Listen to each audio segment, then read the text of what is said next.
Досым, кел ашық әңгімелесейік. Саған айтарым бар. Иә? Айта бер. Қара, сенімен бірдей отбасында өстік.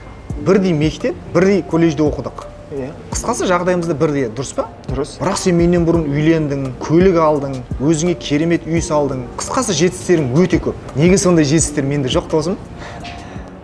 Жетістіктер? Досым, көре алмаушылықтан сұрап жатқаным жоқ. Достық пікіріңді білгім келген. Дұрыс айтасың, досым.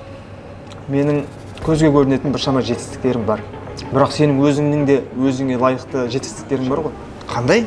Мысалы, сен контрды жақсы ойнайсың. Мен оны бала кезден қызықпағанмын. Сондықтан да ойнай алмаймын. Кальянды жақсы тартасың. Тіпті ана кальцосын шығарған кезде сөзім жоқ. Оған да біраз әрекет еттің, еңбек еттің. Дұрыс па? Қыздарды ғой бір сәтте сындырып аласың. Анау көшедегі лақап атың қалай еді? Бека краш. Солай ма? Сосын сен бар ғой, түске дейін ұйықтайсың. Ал мен күнде таңертең 8-де жұмыста боламын. Сен танымал адамдардың тапқан табысын есептейсің. Ал мен өз табысымнан өзгеге уақытым жоқ. Досым, керемет түсіндірдің. Түсіндім сені.